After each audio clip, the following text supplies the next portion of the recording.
पहिली नागपूरमध्ये बैठक होत आहे, शिवसैनिक देखील आहे आणि प्रहार संघटनेचे कार्यकर्ते देखील आहे. कशा संदर्भात बैठक आहे? खरं तर पहिले आत्ता आम्ही प्रहार संघटनेची बैठक बोलावलेली आहे. त्यामध्ये या विभागातली जी प्रहार संघटना आहे त्याच्यामध्ये किती लोक प्रहार एक सामाजिक संघटना म्हणून काम करणार आणि किती लोक शिवसेना म्हणून राजकारणात काम करेल, या सगळ्या संदर्भात आपण चर्चा करतो आहे.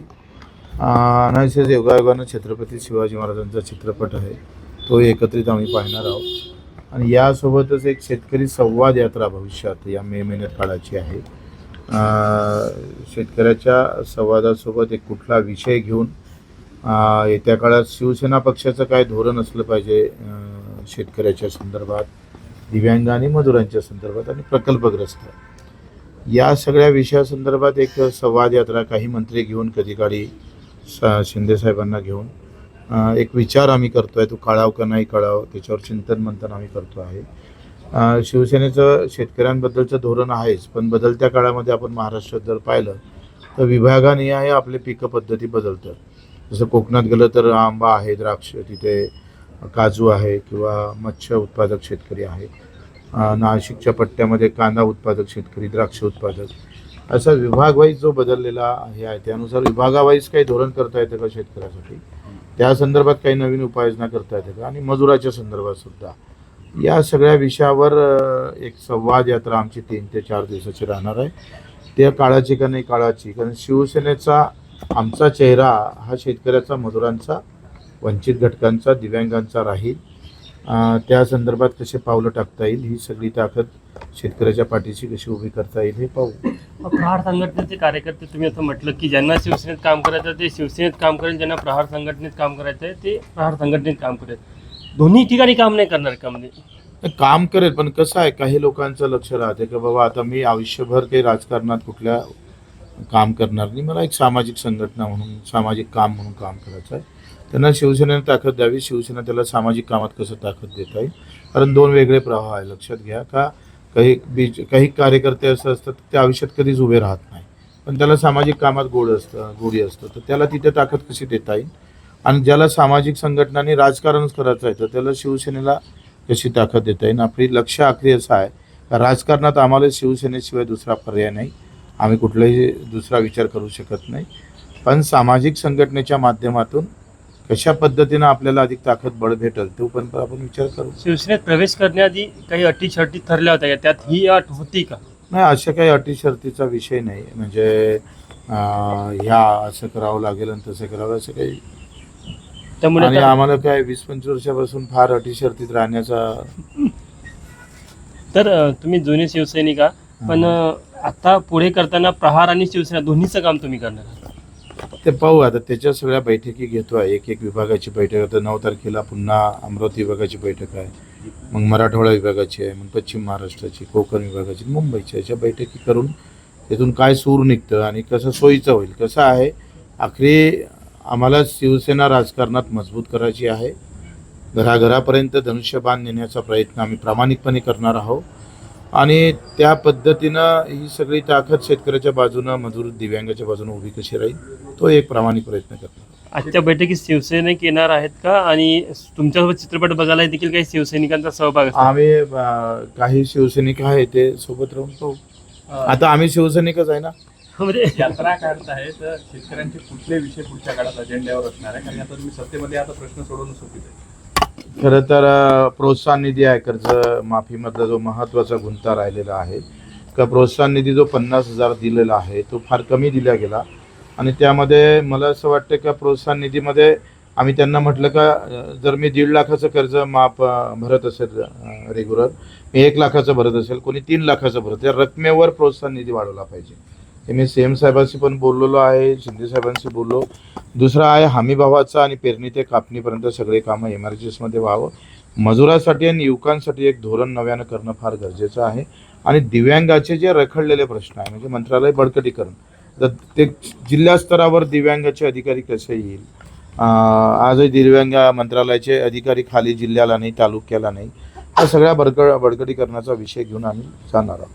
छत्रपती संभाजीनगरमध्ये अतिक्रमण कारवाई दरम्यान एका दिव्यांग महिलेचं दुकान जे होतं ते तोडण्यात आलेलं आहे, ते आंदोलनही करतायत. ॲक्च्युली ही भूमिका योग्य वाटते? मला असं वाटतं का कुठल्याही अधिकाऱ्यांना इतकं निर्दयी व्हावं गरज नव्हती.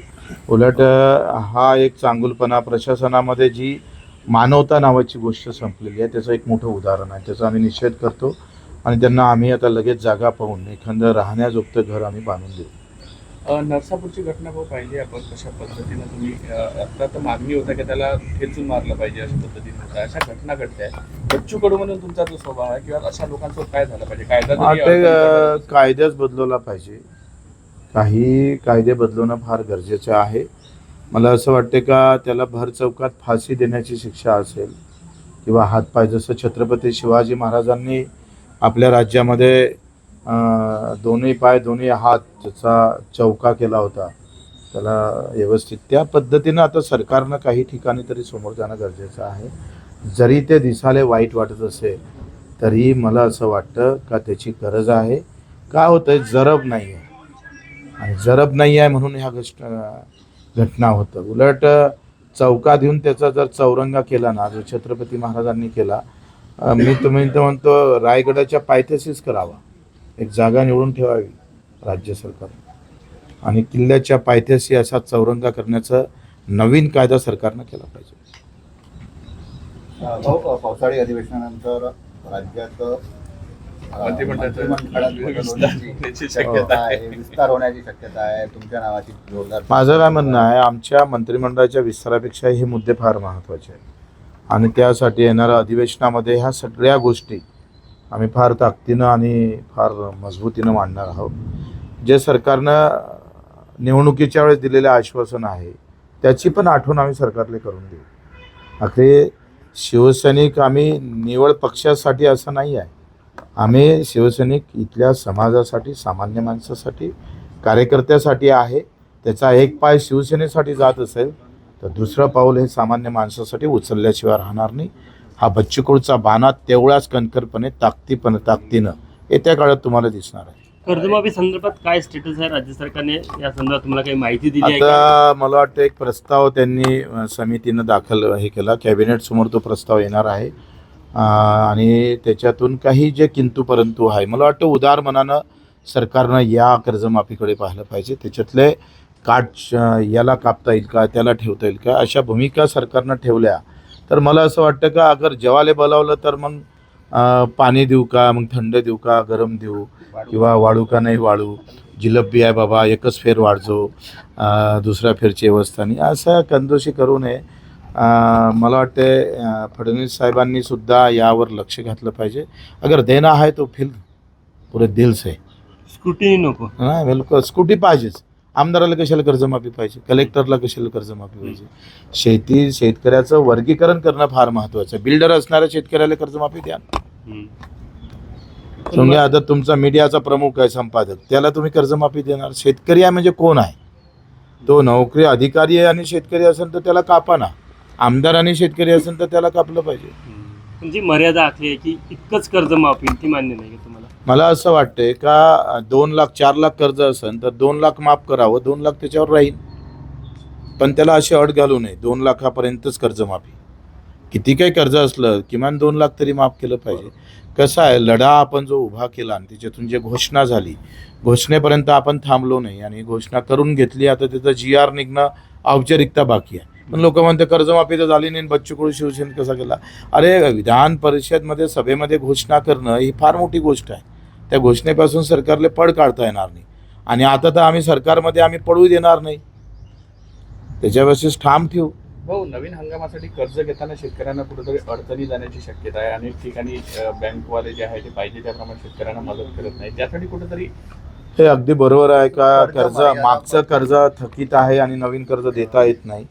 त्या संदर्भात मला वाटतं या 10-15 दिवसात शासन निर्णय निघेल आणि तो शासन निर्णय निघाल्यानंतर जे थकीत कर्जदार आहे, जसं मी माझ्या बँकेचा अध्यक्ष आहे तर माझ्या बँकेतल्या किमान 70,000 शेतकऱ्यांची कर्जमाफी पूर्ण होईल. खरा जर विदर्भातला जर विचार केला आपण तर 1.5 ते 2 लाखापर्यंतच कर्ज शेतकऱ्यांवर आहे. तर ते सगळे माफ होणार आहे. 70,000 लोकांना फायदा माझ्या एकट्या बँकेत होणार आहे आणि त्याच्यामुळे आता आम्ही जे धोरण आखतोय की त्यांना कर्ज देण्याच्या संदर्भातला विषय आपण समोर नेणार आहोत. कडूजी, नाना पटोले यांनी तुम्ही वर कटाक्ष केला आहे की उपमुख्यमंत्रींना मुख्यमंत्री बनवू, यासाठी तुम्हाला म्हणणं आहे की नया मला 5 वेळा नमाज पडता, यावर तुमचं काय बोलणं आहे? नाना पटोलेचं मत एवढं मनावर घ्यायची गरज नाही, कारण त्यांनी बरेच पक्ष फिरून सगळ्या भूमिका बदललेल्या वेळेवर, आणि आम्ही ही भूमिका जी घेतलेली आहे ही भूमिका शिंदेसाहेबांना तर आम्हाला आमचं ते प्रत्येक शिवसैनिकाचं ते स्वप्न राहील, त्यासोबतच दुसरं स्वप्न आमचं शेतकऱ्यांचं आहे. मला असं वाटतं का शिंदेसाहेब असले तर या गोष्टीचं दिव्यांग मंत्रालय दिलं तर यावर अधिक लक्ष झालं असतं, मला असं व्यक्तिशः वाटतं. त्याच्यामुळं आता शिंदेसाहेबाच्या थ्रू आम्हाला फडणवीस साहेबांकडून करून घ्यावं लागेल. अगदी मार्ग तोच आहे, श्रमोद्धीचा मार्ग शिंदेसाहेबापासून सुरुवात होते आणि तिथंच तो एंड होते.